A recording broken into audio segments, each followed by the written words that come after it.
Ya, saya pikir kalau mau ngomong tentang kapitalisme global sekarang, saya pikir kita lebih baik mulai dari eh, komponen dasar yang membentuknya. Jadi kita mulai dari problem tentang nilai ya. Saya sendiri risetnya tentang nilai. Jadi bagaimana suatu komoditas itu atau barang maupun jasa yang dipertukarkan itu bisa memiliki harga. Asal mulanya itu kan adalah dari karena faktor-faktor yang bermain dalam level produksi.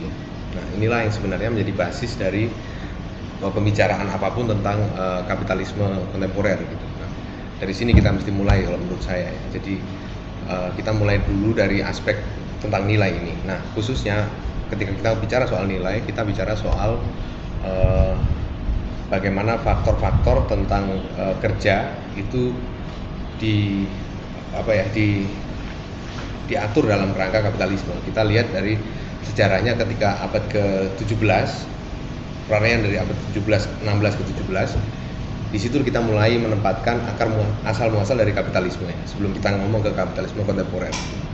Nah, di situ kita bisa lihat bagaimana sebenarnya persoalan tentang kapitalisme itu tidak bisa dilepaskan dari formasi jenis kerja yang tertentu, yaitu apa yang kita kenal sebagai kerja upahan atau wage labor. Jadi kerja yang dicurahkan dan dibayar berdasarkan upah. Ini berbeda dengan model kerja sebelumnya yang dibasiskan pada pengertian kerja yang berakar pada tradisi, seperti kerja menanam padi atau menanam gandum untuk kemudian hasil dari kerjanya itu diberikan kepada tuan tanah dan seterusnya. Bentuk kerja yang muncul di abad ke-16 ke 17 itu berbeda sama sekali, karena sejak itu dengan adanya undang-undang agraria yang diterapkan di Inggris pada waktu itu, tanah-tanah milik komunal itu diambil alih ke dalam menjadi tanah-tanah yang statusnya secara hukum itu adalah milik swasta. Nah, itulah yang menjadi dasar dari munculnya golongan yang disebut sebagai pekerja upahan. Nah, dari situ kita ngomong tentang kelahiran dari kapitalisme. Apa yang berkembang sekarang sebagai kapitalisme kontemporer itu saya lihat tidak jauh berbeda dari apa yang sebenarnya sudah mengemuka di abad ke-16-17 itu. Jadi bentuknya tentu berubah, tetapi esensi dasarnya adalah tetap sama, yaitu pada apa yang terjadi pada level produksi, pada konteks kerja itu tadi. Nah, yang bisa ditinjau lagi dari kapitalisme dalam bentuknya yang kontemporer, itu yang mencirikannya itu adalah bahwa dalam kapitalisme kontemporer ada perubahan pengutamaan ya. Jadi kalau kita ngelihat dari sejarah teori nilai, teori ekonomi ya, termasuk juga teori nilai, pada era seperti misalnya Adam Smith atau David Ricardo, itu orang cenderung lebih melihat bahwa ekonomi itu sebenarnya bertumpu pada pada semua yang terjadi pada aras produksi. Nah, peralihan terjadi ketika abad ke-19 akhir ya. Jadi dengan munculnya ekonomi neoklasik awal seperti Jevons, Menger dan seterusnya. Di situ kita melihat suatu penekanan pada dimensi sirkulasi dari ekonomi. Jadi dimensi perdagangan dalam arti bahwa nilai komoditas dan karenanya juga laba dan seterusnya itu dihasilkan bukan pada aras produksi tetapi pada aras pertukaran. Nah, inilah yang sebenarnya kalau saya lihat menjadi dasar dari tata ekonomi yang berkembang sampai hari ini, dalam arti itu kapitalisme kontemporer itu tadi. Jadi bagaimana suatu tata ekonomi itu diwujudkan dengan menaruh perhatian lebih besar pada aspek-aspek pertukaran, dalam hal ini pertukaran saham, pertukaran prospek tentang pertukaran itu sendiri, ketimbang pada persoalan-persoalan produksi, persoalan-persoalan yang mengemuka pada sektor real. Nah, inilah yang menjadi jadi kerangka dasar saya lihat sebagai latar umum dari kapitalisme kontemporer yang berkembang hari ini. Jadi perbedaannya yang pertama itu adalah bahwa pertama mesti ditunjukkan bahwa ada kesamaan dengan kapitalisme yang muncul pertama kali, yaitu pada aspek kerja tadi itu, terbentuknya suatu sistem kerja yang baru. Dan yang kedua adalah bahwa perbedaannya di dalam sistem kapitalisme kontemporer ada pembalikan antara apa yang mulanya diutamakan yaitu sektor real, kini justru ditaruh pada level yang sekunder terhadap sektor finansial seperti itu. Nah, inilah yang menjadi ciri khas dari kapitalisme kontemporer kalau saya lihat sekarang seperti itu. Nah, kalau kita ngomongin kaitan tentang kapitalisme kontemporer dan perdagangan bebas, ya kita kembali lagi ke sejarahnya. Perdagangan bebas itu sendiri itu kan sebenarnya berangkat dari asumsi yang sebenarnya sudah klasik ya, sudah sejak Adam Smith itu sudah dinyatakan. Asumsinya itu adalah bahwa dalam perdagangan yang bebas di mana tidak ada intervensi negara, tidak ada kebijakan yang memprioritaskan kelompok kepentingan dari segelintir kelompok ketimbang yang lain, maka akan dicapai suatu mekanisme equilibrium dalam ekonomi. Artinya jumlah penawaran dan permintaan akan mencapai titik kesetimbangan seperti itu. Nah, inilah yang menjadi asumsi dasar dari doktrin perdagangan bebas ya. Nah, aku pikir ini yang juga masih berlaku sampai sekarang ya, dengan sedikit banyak variasi, tetapi dasarnya tetaplah sama. Tetapi problemnya teori Smith itu bergantung pada sejumlah asumsi tertentu, yaitu misalnya asumsi yang pertama itu adalah adanya simetri informasi. Jadi bahwa informasi tentang pasar, kondisi pasar itu bisa dicapai dalam artinya semua orang memiliki informasi yang sama tentang kondisi di pasar. Inilah yang nanti menentukan bagaimana suatu tingkat harga yang kompetitif, tingkat harga equilibrium itu tercapai. Hanya dengan asumsi itulah tingkat itu bisa direalisasikan.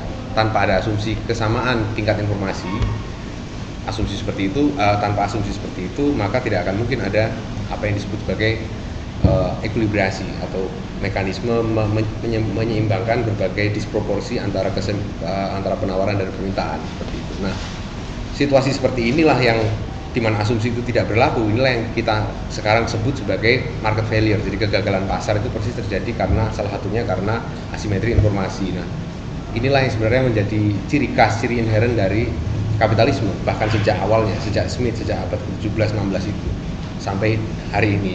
Inilah yang menurut saya merupakan ciri yang membuat kapitalisme itu sendiri sebagai sebuah sistem selalu tidak stabil, selalu bisa dihinggapi oleh krisis seperti itu. Jadi kalau kita mengaitkan antara perdagangan bebas dengan kapitalisme kontemporer, maka intinya itu adalah bahwa dalam kapitalisme kontemporer yang bekerja dengan atas dasar perdagangan bebas itu tadi, di dalam itu sebenarnya sudah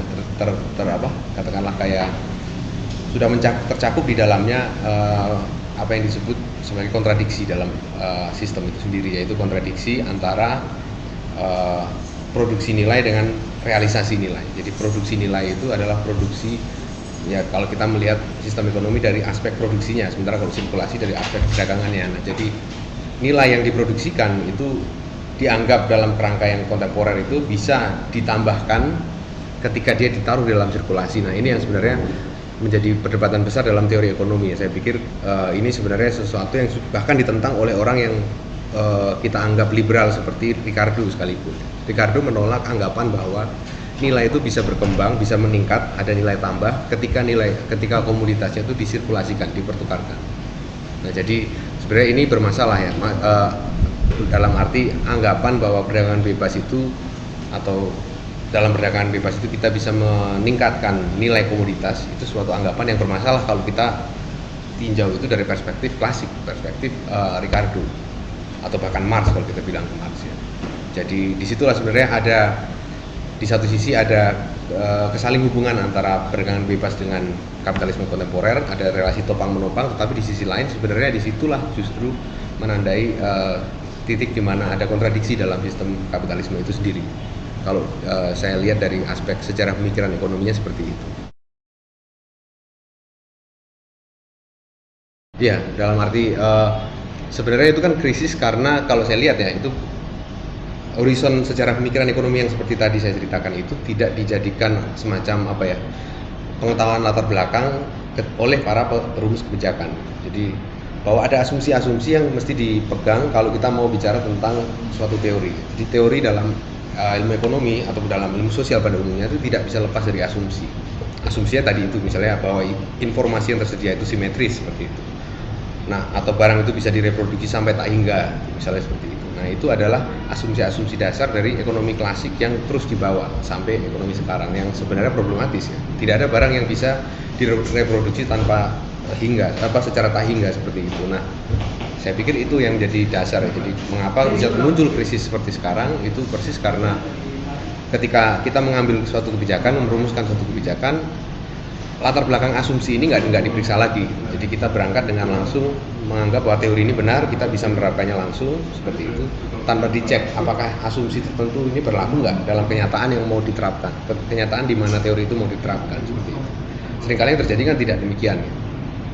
Misalnya kalau kita mengacu ke buku Hajun Chang ya, tentang judulnya Kicking Away the Ladder, itu di sana kelihatan bahwa negeri-negeri yang sekarang mempropagandakan perdagangan bebas, pembebasan tarif dan seterusnya itu pada masa asli ketika mereka muncul abad ke-16, 17, 18 itu justru adalah negeri-negeri yang memasang tarif paling tinggi di antara yang lain-lainnya. Kalau kita lihat studi empiris dari Hajuncang itu, ide semacam ini juga tafsiran semacam ini juga sudah dimunculkan oleh seorang ekonom dari era klasik, Friedrich List. Dia juga sudah melihat bahwa sebenarnya apa yang dimaksud sebagai doktrin tentang perdagangan bebas, tentang semua itu sebenarnya hanya dilancarkan setelah negeri yang bersangkutan itu siap masuk ke dalam perdagangan bebas. Nah, yang terjadi di dalam konteks negara-negara Asia Tenggara, termasuk Indonesia, itu kan kita dipaksa untuk masuk ke dalam rezim itu, rezim perdagangan bebas, sementara kita nggak memeriksa asumsi dari di balik doktrin itu apa. Asumsinya tadi itu, asumsinya adalah bahwa kita sudah bisa mengatakan bahwa negeri kita sudah mencapai suatu tingkat penguasaan teknologi tertentu atau suatu tingkat penguasaan kekayaan tertentu sehingga kita bisa berkata bahwa kita perlu atau berani terjun ke dalam rezim perdagangan bebas. Itu kan terjadi dengan negeri-negeri Eropa, tapi sementara kita nggak punya asumsi itu. Artinya asumsi itu belum terpenuhi oleh kondisi di Indonesia. Itulah yang menyebabkan agak tidak masuk akal mengatakan bahwa kita ini sekarang harus siap mengikuti apa yang sudah disepakati lewat misalnya ACFTA dan seterusnya, karena asumsi dasarnya itu sebenarnya tidak terpenuhi gitu. Atau dengan proyek terakhir tentang MP3I itu sebenarnya mengasumsikan bahwa kita sudah siap pada tahap itu, padahal kalau kita cek asumsi historis tadi yang sudah ditunjukkan oleh Juncang ternyata tidak. Negeri-negeri Eropa yang seperti Amerika, Inggris itu justru yang dianggap sebagai pendukung perdagangan bebas itu justru awalnya demikian memonopoli semua aspek-aspek perekonomiannya gitu. Jadi agak sulit dikatakan bahwa Indonesia itu atau katakanlah negeri seperti Indonesia ini bisa dengan mudah diintegrasikan ke dalam itu tanpa bisa diintegrasikan ke dalam sistem perdagangan bebas, dan dengan itu bisa kebal dari krisis itu tidak mungkin ya, karena krisis itu inherent apalagi dengan cara asumsi yang ditanggalkan seperti tadi itu. Jadi akar dari krisis saya pikir ya adalah bahwa para perumus kebijakan itu tidak memeriksa kembali asumsi yang dipakai itu apa. Singkatnya seperti itu. Saya pikir kalau kita ngomong tentang kehancuran kapitalisme sebagai suatu sistem itu agak susah ya dibicarakan, karena sebenarnya kalau misalnya kita pakai pendekatan Marxian gitu, ini menarik ya, karena orang umumnya melihat dari perspektif Marxian bahwa kapitalisme itu akan hancur dengan sendirinya gitu. Nah, pengertian tentang kapitalisme yang hancur dengan sendirinya ini sebenarnya agak tidak bisa dikatakan benar dalam kerangka Marxian sekalipun ya. Karena kalau kita periksa teks asli dari Marx ya, Kapital jilid 3 misalnya, di situ dikatakan dengan jelas bahwa sebenarnya apa yang dimaksud dengan krisis dalam konsepsi Marx itu sebenarnya krisis dalam arti bahwa kapitalisme itu mengandung suatu komponen yang membuat sistem itu secara keseluruhan menjadi tidak stabil. Inilah jantung kontradiksinya. Kalau yang disebut Marx itu adalah bahwa kenaikan tingkat teknologi akan meniscayakan turunnya tingkat laba secara umum seperti itu. Itu yang dimaksud dengan krisis dalam Marx. Jadi tendensi kejatuhan tingkat laba. Nah, akan tetapi Marx sendiri juga menunjukkan bahwa di dalam fenomena kapitalisme apa yang disebut sebagai hukum penurunan tingkat laba itu tadi sebenarnya hanya berlaku dengan batasan asumsi yang dipegang terlebih dahulu. Jadi asumsinya misalnya tidak ada ledakan populasi dan seterusnya. Karena adanya ledakan populasi itu akan menyebabkan kenaikan tingkat teknologi tidak akan membuat turun tingkat laba, karena dari situ produk yang dihasilkan oleh kapitalisme bisa diserap oleh populasi yang lebih banyak. Jadi tidak akan ada krisis overproduksi dan seterusnya. Nah, inilah yang sebenarnya kalau saya lihat ini yang menunjukkan bahwa bahkan dari teori perspektif Marx sekalipun sebenarnya yang dimaksud sebagai kapitalisme akan tumbang itu sebagai suatu sistem itu gambaran yang tidak sesederhana itu ya. Dia tidak akan bisa tumbang hanya melalui krisis ekonomi. Dia bisa tumbang apabila krisis itu diiringi dengan suatu langkah-langkah politik tertentu seperti itu. Jadi dia tidak bisa tumbang dengan sendirinya dan tercipta suatu sistem ekonomi yang baru. Saya pikir dari perspektif Marxian sekalipun itu tidak bisa dibenarkan. Ya kalau kita ngelihat kerangkanya masih sama ya, kan kalau kita lihat seperti yang tadi ya, saya sempat nyebut tadi soal MP3EI ya. Kerangka dasarnya adalah bahwa kapitalisme yang berkembang di Indonesia itu belum memiliki asumsi yang dibutuhkan untuk bisa masuk ke dalam fase free fight dengan negara-negara yang lebih kuat seperti misalnya Cina seperti itu. Dalam arti itu tentu program seperti MP3EI gitu adalah suatu program yang jelas akan membawa Indonesia ke jurang yang lebih dalam dari segi krisis itu. Jadi dari segi itu kapitalisme Indonesia jauh lebih rentan karena kalau kita baca misalnya Richard Robinson, praktik dari kapitalisme dalam artinya yang sempurna, maksudnya dalam artinya di mana tidak ada lagi atau semakin minimalnya intervensi negara itu baru terjadi sejak akhir 80-an, dan itu pun masih dalam kendali negara, dan baru belakangan ini baru itu dicoba lagi melalui undang-undang yang memprivatisasi segala aspek kehidupan masyarakat. Tetapi itu maksudnya kalau kita ngomong kapitalisme dalam artinya yang sebagaimana terdefinisikan dalam buku-buku diktat gitu. Kapitalisme di mana tidak ada lagi intervensi negara terhadap cabang-cabang yang esensial dalam ekonomi. Nah, kalau dia dari aspek itu sebenarnya kapitalisme yang berkembang di Indonesia itu tidak bisa diartikan sebagai kapitalisme yang dewasa seperti itu, karena memang lebih banyak jangka waktu perkembangan kapitalisme di Indonesia itu masih dalam periode di mana kapitalisme itu dipegang dalam kontrol negara gitu. Orde Baru awal, Orde Lama dan seterusnya itu masih dalam kerangka seperti itu, sehingga kalau kita bicara tentang kondisi kapitalisme di Indonesia ya kita masih bisa katakan bahwa Indonesia itu baru sedang akan menjadi negeri kapitalis dalam arti yang sesuai didefinisikan dalam textbook ekonomi seperti itu. Sementara yang sebelumnya yang pada periode Orde Baru khususnya 80-an ke belakang itu tidak bisa dikatakan secara persis sebagai kapitalisme secara textbook seperti itu ya, karena yang terjadi itu bukan itu. Nah, justru di situ yang menarik. Kenapa menarik? Karena sebenarnya dengan masuknya kita ke dalam rezim perdagangan bebas, rezim privatisasi dan seterusnya itu, di situ kita bisa melihat kontradiksi-kontradiksi dalam kapitalisme itu semakin mengemuka di dalam kehidupan sehari-hari masyarakat, tentang bagaimana masyarakat tidak lagi punya hak untuk menuntut jaminan sosial dan seterusnya lewat UU SYSN itu kan, sehingga masyarakat kesulitan seolah-olah negara itu tidak memiliki kewajiban untuk menyediakan layanan kesehatan yang layak dan seterusnya, seolah-olah itu dibebankan seperti asuransi swasta seperti itu. Nah, inilah masalah-masalah yang sebenarnya akan selalu mengiringi Indonesia ketika dia dibawa masuk ke dalam tata kapitalisme yang dalam arti textbooknya seperti itu. Karena dari segi textbooknya itu saja, seperti tadi sudah saya katakan, itu di dalamnya sudah terkandung kontradiksi yang tadi saya katakan itu. Kapitalisme yang masuk itu kan jadi dia bekerja dengan suatu perombakan pada level paradigma masyarakat. Misalnya kapitalisme itu masuk, khususnya yang saya maksud kapitalisme itu kapitalisme dalam arti yang textbook tadi ya, kapitalisme dalam arti yang benar-benar privatisasi semuanya dan seterusnya tanpa sebisa mungkin meminimalisir intervensi negara dan seterusnya itu. Nah, dalam kapitalisme yang seperti itu terjadi perombakan paradigma dalam arti konsep-konsep dasar yang sudah familiar di dalam masyarakat seperti misalnya kebebasan, efisiensi, itu kemudian dimaknai secara ulang. Bahkan kata masyarakat sekalipun kalau kita baca undang-undang kan terutama terkait dengan undang-undang privatisasi seperti itu, kata masyarakat ini pun sepertinya juga ditafsir ulang kan oleh kepentingan itu, oleh kepentingan kapitalis. Jadi artinya apa yang dimaksud masyarakat di dalam undang-undang itu bukan lagi masyarakat dalam arti rakyat banyak, tetapi sektor swasta seperti itu yang diperlawankan dengan pemerintah seperti itu.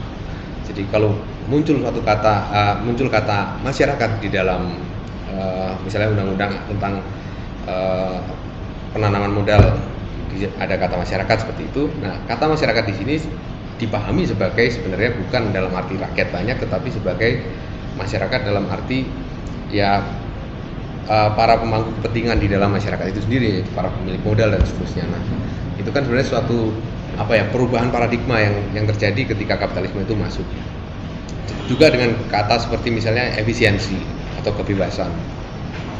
Dalam amandemen Undang-Undang Dasar kan juga kita bisa lihat bahwa ditambahkan definisi tentang pengertian tentang kemakmuran itu dengan memasukkan kata tentang uh, bahwa ekonomi Indonesia yang mulanya dicirikan dengan asas kekeluargaan, lalu kemudian diubah menjadi berdasarkan asas kebersamaan, dan itu kemudian kerap kali ditafsir dalam kerangka kemitraan bisnis dan seterusnya. Nah, lalu juga efisiensi berkeadilan seperti itu. Nah, ini kan tema kosakata yang sebenarnya mulanya memiliki arti positif ya. Semua masyarakat, siapa sih yang masyarakat yang nggak mau bebas, nggak mau memiliki tidak mau bersama-sama mencapai tujuan sebagai satu negeri dan seterusnya. Tetapi ini kan retorika yang sebenarnya dibalik itu membungkus suatu konsep yang sebenarnya salah kaprah gitu. Jadi misalnya perlawanan atau dikotomi antara kebebasan dengan keadilan seperti itu kan dikotomi klasik dalam filsafat ekonomi. Nah, ini yang terus kemudian dibawa kepada satu level di mana apa yang dimaksud kebebasan itu tidak bisa direalisasikan kalau kita tidak menyingkirkan peran-peran pemerintah dan seterusnya, terutama kaitannya dengan korupsi dan seterusnya. Jadi seolah-olah kalau kita mau memperjuangkan kebebasan dalam arti kehidupan bermasyarakat, maka kita harus meminimalisir peran-peran pemerintah. Karena kalau kita melibatkan peran pemerintah dalam arti yang lebih besar, maka kita akan masuk ke dalam korupsi, ke dalam birokratisme, dan itu akan mengungkung kebebasan warga negara dan seterusnya. Ini kan sebenarnya argumen yang sekilas tampak bagus, tetapi sebenarnya di balik itu ada asumsi-asumsi yang bermasalah. Misalnya, siapa bilang kebebasan itu hanya bisa direalisasikan dalam konteks penghapusan peran pemerintah? Karena kalau kita mau lihat kan sebenarnya apa yang dimaksud sebagai bebas, kalau kita lihat ekonomi, bebas itu kan orang tidak mungkin bisa bebas kalau orang itu tidak hidup, katakanlah seperti itu. Kan intuisi dasarnya kan sebenarnya itu. Bagaimana mungkin kita memperjuangkan kebebasan dengan mengalahkan atau menomorduakan sarana atau syarat-syarat yang membuat orang bisa bertahan hidup. Ini kan kontradiktif sebenarnya. Nah, inilah yang terjadi di dalam pengertian atau yang saya sebut tadi pembalikan paradigma dalam kapitalisme di Indonesia. Jadi nilai seperti kebebasan dan seterusnya itu ditafsirkan dan di dalam arti itu dilepaskan dari syarat yang memungkinkan kebebasan itu ada. Syarat agar adanya kebebasan, ya adanya orang yang bebas. Nah, orang ini kan manusia yang butuh makan, perlu pakai baju dan seterusnya, yang harus dihidupi terlebih dahulu agar dia bisa bebas seperti itu. Jadi seperti dibalik paradigmanya. Jadi bukan menjamin agar orang itu bisa paling nggak bisa survive dalam kehidupannya sehari-hari, baru setelah itu bicara soal kebebasan dalam arti yang lebih sekunder dan seterusnya. Tetapi ini dibalik, jadi seolah-olah kita utamakan dulu nilai-nilainya, kita utamakan nilai-nilai kebebasan, kita utamakan nilai-nilai seperti efisiensi, sementara orangnya sendiri yang sepertinya dikesampingkan, di nomor dua kan, yaitu terbukti lewat tadi itu privatisasi dalam rupa misalnya air, listrik, lalu juga jaminan sosial dan seterusnya. Nah, itulah yang saya pikir secara kebudayaan kalau mau dilihat apa yang ditimbulkan oleh kapitalisme yang masuk ke Indonesia belakangan ini dalam arti yang textbook tadi itu adalah bahwa paradigma dasar dari filsafat ekonomi yang mulanya sudah dirumuskan dengan baik di UUD 45 itu kemudian bisa ditafsir secara demikian melenceng jauh sekali dengan apa yang dimaksud dengan nilai-nilai dasarnya itu, kebebasan dan seterusnya. Ya, alternatif dari kapitalisme menurut saya sosialisme adalah salah satunya alternatif terhadap kapitalisme, karena problemnya seperti tadi saya katakan, kapitalisme itu bukan bermasalah karena aspek-aspek yang sekunder atau aspek-aspek yang sifatnya itu tidak esensial terhadap kapitalisme itu sendiri. Saya tunjukkan tadi kan bahwa dari sejak aspek produksinya aja, dari sejak ranah produksinya saja itu kapitalisme sudah bermasalah, dan dalam arti itu sebenarnya untuk merombak kapitalisme, untuk membuatnya jadi baik, ya berarti kita harus mengubah struktur produksinya. Kalau kita ubah struktur produksinya, ya apakah itu masih bisa disebut kapitalisme? Dan tentu enggak seperti itu. Oleh karena itu saya pikir itu solusinya, yaitu mengubah struktur produksi dari perekonomian masyarakat, khususnya dengan mengutamakan bahwa peran perencanaan kolektif dalam alokasi sumber daya dalam masyarakat. Di sini mungkin terkesannya seperti mengadvokasi suatu tatanan yang katakanlah totalitarian ya. Kita tahu pengalaman tentang sosialisme itu seringkali diingat orang dalam arti pengalaman tentang totalitarianisme dan seterusnya. Tetapi saya pikir bahkan kalau kita mau kembalikan ini lagi kepada konteks dari sejarah pemikiran ekonomi, kita coba lihat saja teks seperti Kenneth Arrow. Dia nulis buku tahun 51 tentang social choice and individual values. Di sana dia memperlihatkan teorema ketakmungkinan Arrow ya. Di sana itu ada satu pernyataannya dia bahwa sistem alokasi sumber daya yang optimal dalam masyarakat itu tidak bisa direalisasikan kecuali dalam asumsi sejenis kediktatoran. Kediktatorannya ada dua alternatifnya, atau personal dalam arti itu fasisme dan seterusnya, atau sosial kolektif. Apa yang dimaksud dengan kediktatoran kolektif itu sebenarnya tidak lain daripada demokrasi ekonomi itu sendiri. Jadi artinya ekonomi yang dikendalikan sepenuhnya di tangan masyarakat, di tangan orang banyak seperti itu, bukan di tangan sektor swasta seperti itu. Nah inilah sebenarnya yang menunjukkan, bahkan dari perspektif ekonomi neoklasik seperti Kenneth Arrow pun sebenarnya kita bisa menjustifikasi apa yang saya tadi sebut sebagai sosialisme ya. Jadi pengaturan sistem alokasi sumber daya masyarakat yang berbasis pada kepemilikan kolektif atas sarana-sarana produksi. Nah itulah yang saya pikir yang membuat sosialisme itu menarik, justru karena dia bahkan sebagai suatu pemikiran dia bahkan bisa dijustifikasi oleh orang seperti Kenneth Arrow yang umumnya dipikir berada dalam track ekonomi neoklasik yang pro liberal dan seterusnya. Jadi di situ kalau saya melihat satu-satunya cara adalah kembali ke seperti itu. Kalau kita ngomong tentang alokasi yang efisien dalam konteks distribusi sumber daya, itu adalah suatu persoalan yang dalam debat kalkulasi sosialis di tahun 30-an umumnya itu dianggap sebagai sesuatu yang nggak mungkin direalisasikan dalam tata ekonomi sosialis. Bagaimana mungkin alokasi yang efisien atau sumber daya itu bisa direalisasikan dalam suatu sistem di mana pihak penentu alokasi itu hanya satu orang, tapi tidak banyak orang. Satu orang dalam arti negara, seperti itu.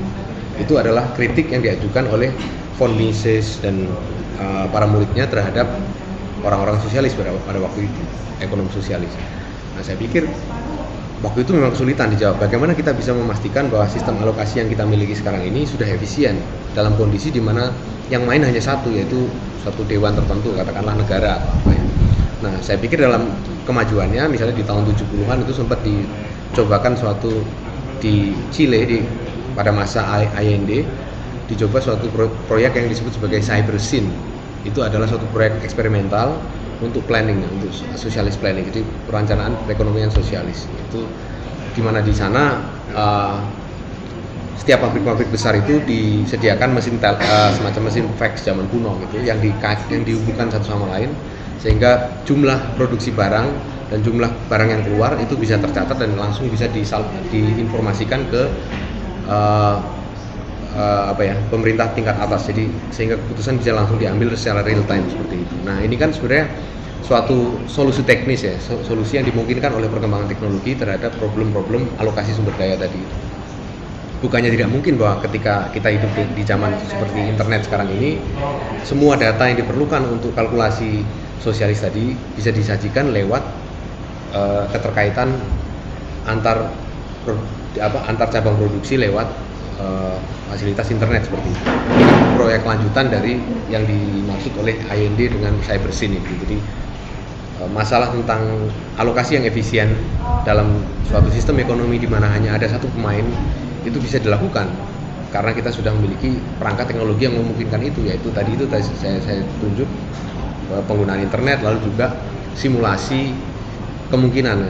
Jadi dengan komputer kan kita bisa sekarang mensimulasikan kemungkinan alokasi sumber daya. Kita bisa mencari bentuk-bentuk alokasi sumber daya yang lebih optimal. Nah, dengan itu kita bisa menjawab persoalan yang diajukan oleh von Mises tadi. Tadi kan von Mises menanyakan bagaimana mungkin kalau ekonomi diatur oleh satu pihak, bagaimana mungkin memastikan bahwa pengaturan pihak itu adalah pengaturan yang sudah efisien. Nah, itu bisa dijawab dengan kemajuan teknologi tadi itu. Dengan adanya suatu program komputer yang sudah berkembang ya, paling nggak dalam bentuk primitifnya sejak Allende itu, kita bisa mengkalkulasi, simulasi, istilahnya mensimulasikan kemungkinan alokasi sumber daya yang lain, sehingga kita bisa menyesuaikan alokasi sumber daya aktual yang berlaku di satu negeri dengan potensi-potensi yang lain itu yang sudah disimulasikan dalam komputer. Nah, seperti itu. Jadi banyak sekali sebenarnya yang dimungkinkan dalam kerangka perencanaan yang saya sebut tadi sosialisme itu ya. Hanya saja memang nama buruknya itu yang lebih membuat orang takut terlebih dahulu. Tapi dari segi sebagai suatu proyek yang dilandasi oleh proyek pemikiran itu sangat mungkin direalisasikan, saya pikir, tentang sosialisme itu. Itulah mengapa menurut saya, kembali ke pertanyaan tadi, ya solusi atau alternatif terhadap kapitalisme yang secara inherent dilanda krisis seperti ini adalah sosialisme.